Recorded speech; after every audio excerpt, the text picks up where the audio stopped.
Welcome back to the Wright Improvement Group Leadership and Team Development course. And today's subject is going to be, do I want to be part of a team or do I want to be a leader? Wow, I know that's one of them things like we probably assume that, man, if a person has it, they want to do it. If a person's in that position, they inspire to be the best that they can be. And for the most part, that's not the case. And for the most part, that can be the case. It's depending on the situation, right? So I would say that, think about that. When you get that responsibility to be a team member, to be a leader, do you want to do it? And sometimes I've discovered in different situations that it's not the fact that people want to do it, but it's sometimes they just go ahead and learn how to do it. Say, hey, I'm in it. I might as well do my best and develop into being a leader. Understandable. We've all went through that process in some points in our career, and that's okay. If you give your all to the process and don't discover ways out of giving full responsibility that's required of that position, basically no easy route. Don't take any easy route to that process. Always go through the fire, because we usually come out better and we come out a little bit more sharpened, right? So that's important. Do I want to be a leader? Do I want to do anything with this? Why am I even, I'm here, but I'm just going to be a block checker. Just make sure everybody's got some decent stuff going on and just keep it moving, right? Understandable. A lot of times, a lot of responsibility will cause us to go into that recluse phase, right? Go in there and say, hey, I'm just protecting myself. Hey, is it okay? Everybody's good. See you. And sometimes that can create a dysfunctional organization and definitely a dysfunctional team. So I would say anybody out there, I would challenge you to, when you're given that responsibility to be a team leader or a leader in any capacity, or a team member, which we know is more team members than there are leaders. You're like, whoa, hold up. Don't say it too quickly. But there are always more team members, and those team members always desire good leadership. And that's just the way that is, right? That's the way that system that's the way that system is designed to be. So think about that. Man, do I even want this? What would make you want to be a good team member? Do you think it's important that your team has the support from everyone on that team to be able to accomplish tasks or accomplish the guidelines that's given by the leader? Have you ever been on a team that the percentage of people that support, the percentage of team members that support the leader outweighs the percentage of the people that don't, and vice versa? The percentage of the people that don't outweighs the percentage of the people that do support that leader. That could be, that can be some dynamics depending which side you're on that are stressful, right? It's stressful each day. Like, I go to work and it's always, what word do I want to use? Challenging situations of communication or executions to get things done. How do you execute getting that task done?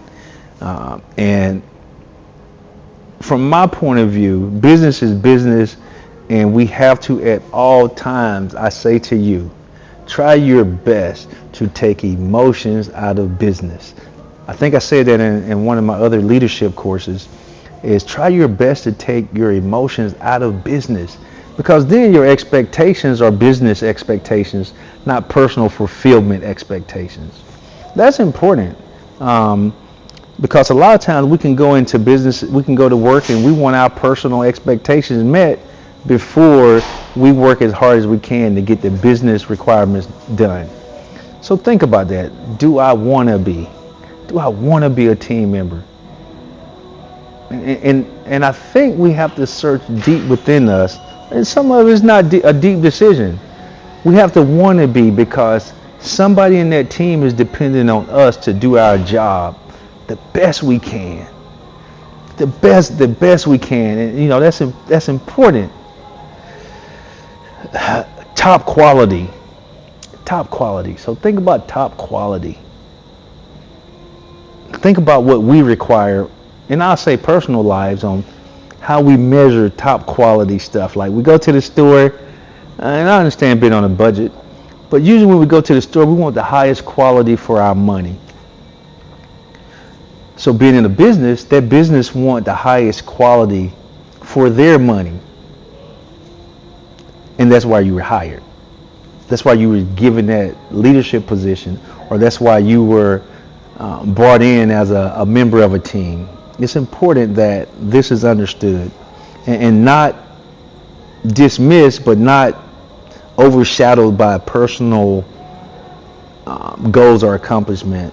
The first thing and responsibility we have, and I will step on the box and say this: your first responsibility when you are hired by an organization is to provide and help that organization provide that product and service to the customer. Period. Now, the other part is, if you are a leader, you are required to help that team maintain the standard that's required of providing that product and services to the customer. You see what I'm getting at? You as that team member, you're required to providing the best product and services to that customer. All right? You're the end state. You're the keeper of the standard. Period. Hey, as a team member, you are a keeper of the standard. So I say, do you want to be a leader? Do you want to be a team member? Well, how do you go about showing that? What do you do? You work on time? Productive? Supportive? Bright ideas? It's a lot of ways that can be supported, but it has to be supported and done, for one, without the expectation of getting some back. And for two, as a leader, your responsibility is to give back. Your expectations of you is to give back to that team, to make sure they understand how valuable they are to that team at all times. And it's not just with a gift card. It's not just with hey, that a boy. You know, it's with that true, consistent, quality leadership that you provide that team every day without pause. Without pause. And guess what, team member? 180 degrees is your responsibility to be that highly productive, perfect, excellent team member, because people are looking at you for help every day without pause. So the question is, do I want to be a team member? Do I want to be a leader? Yes. Okay. Guess what the next question is? Do you want to be the standard of a good leader? Do you want to be the standard of a perfect or good team member? Just take that in consideration. You know, think about it, look at it, and one of the things I would say is, you already know the Wright Improvement Group can help organizations get better at what they do, right? Help them do things better than what they already do. I would say give us a call. The information is in the description below.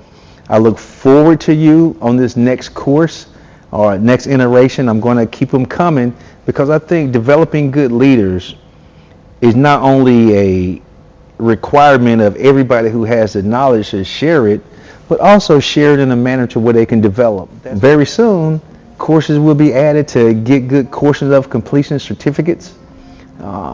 It's going to have good questions and answers that come through to help develop you through.